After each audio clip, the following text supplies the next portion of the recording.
Most people believe poverty is a lack of money. That is the first lie they ever accepted. Poverty begins long before the wallet feels light.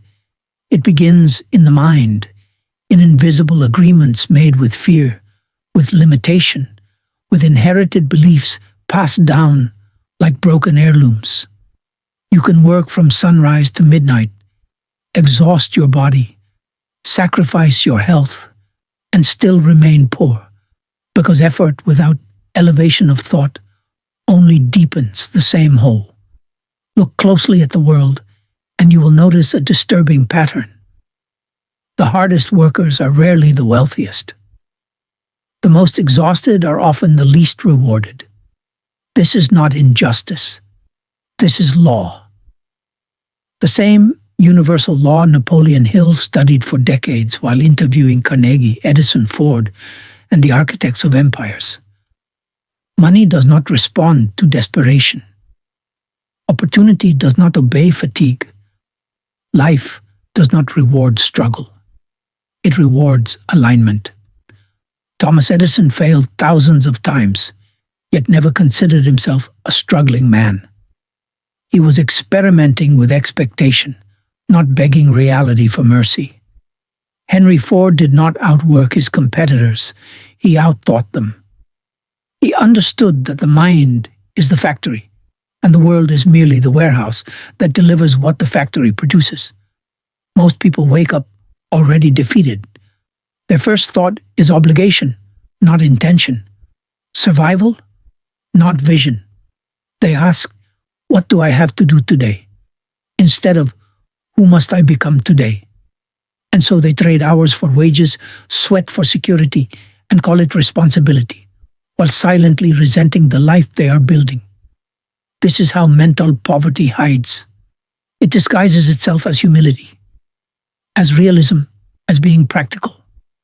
It says, don't dream too big. Be grateful for what you have. People like us don't get ahead. And slowly, subtly, it programs the subconscious to expect less, aim lower, and settle permanently. Napoleon Hill called this a definite major purpose. Without it, the mind wanders. And a wandering mind is easily occupied by fear. When there is no clear destination, any road that pays the bills feels acceptable, even if it leads nowhere. Andrew Carnegie once said that no man becomes rich without enriching others. But most people are trapped enriching systems, companies, and circumstances they do not believe in, because they never took time to design a vision powerful enough to pull them out of mental captivity. They confuse movement with progress, busyness with purpose, hard work with destiny. But the universe does not respond to motion. It responds to meaning. A broke mind focuses on what is missing. A wealthy mind focuses on what is possible. One asks, how can I survive? The other asks, how can I expand? One fears loss. The other expects growth and expectation, whether conscious or unconscious, is a command issued to life itself. This is why belief is not optional. Belief is not positive thinking. Belief is a decision repeated so often it becomes identity. When Walt Disney was bankrupt, mocked and dismissed, he did not say, I hope someday this works. He said, this is what I am building. And reality eventually had no choice but to catch up. Most people stay broke in the mind because they outsource their thinking. They accept opinions instead of principles.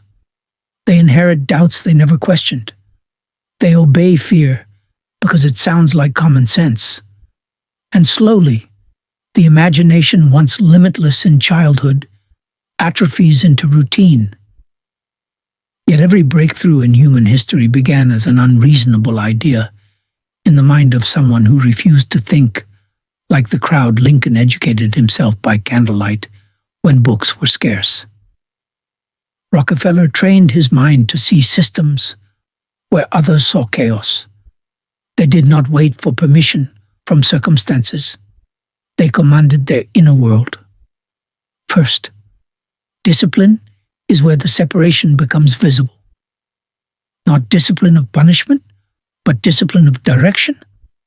The ability to say no to distractions that feel urgent but lead nowhere. The ability to delay pleasure for a vision others cannot yet see. A broke mind seeks comfort first and wonders why life remains uncomfortable. A wealthy mind accepts temporary discomfort and creates permanent freedom. Gratitude plays a role most people misunderstand. Gratitude is not passive acceptance. It is a recognition of power. When you are grateful, you signal abundance. When you complain, you rehearse lack. The subconscious does not know the difference between practice and prophecy.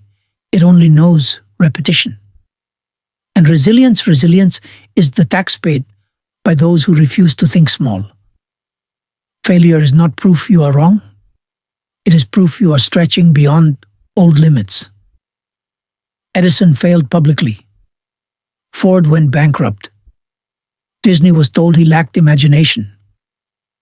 None of them internalized rejection as identity. They treated it as information. Learning never stops for the wealthy mind. Not formal education, but deliberate self-education. Books, mentors, observation, reflection. The broke mind says, I already know. The wealthy mind asks, what am I missing? One is closed, the other is expanding. Adaptability is the final test. The world changes, markets shift, systems collapse. Those who cling to old identities break with them. Those who adapt remain powerful. Mental wealth is flexibility without losing purpose, strength without rigidity, vision without arrogance. And somewhere in this moment right now, a decision is waiting. Not a loud decision, a quiet one. The decision to stop measuring life by effort alone and start measuring it by intention, belief, and direction. The decision to upgrade the inner conversation. To stop negotiating with limitation.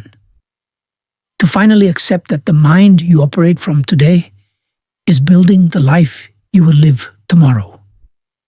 Because once the mind is no longer broke, no circumstance can keep you poor. Subscribe for more videos.